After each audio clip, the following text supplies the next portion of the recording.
Hey, Chris, Leslie.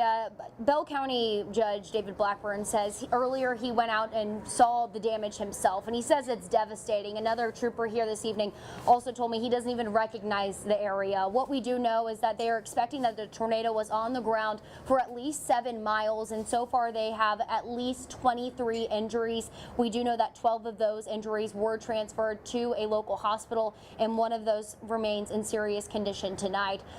We did ask about what kind of resources are going to be available for Bell County residents in the coming days. They did offer an emergency shelter for those that needed it, but so far no one has said that they needed that, and they will keep working with Bell County residents if any situations do come forward in the next coming days.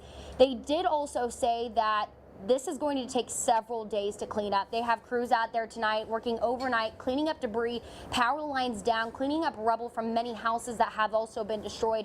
But they said it's going to take several days, and they're going to probably be learning a lot more in the next coming days about where this tornado actually touched down, where it came from, where it ended, and a lot more other details. So they said they will probably be providing another update for us in the morning. So we'll be looking forward to hearing from them then. But for now, that's all we really know. We're going to have more updates coming to you on our website, kcntv.com, and also on Texas Today starting at 4:30 a.m. sharp. I'm going to send it back to you guys. Reporting live in Bell County, I'm Bailey Bates for 6 News. Yeah, Bailey, this was a strong storm and it really packed a wallop. So we're going to have a lot to sort through, Leslie. 7 miles on the ground for 7 miles. So again, more information for you on the 6 News app and on our website. We'll be right back.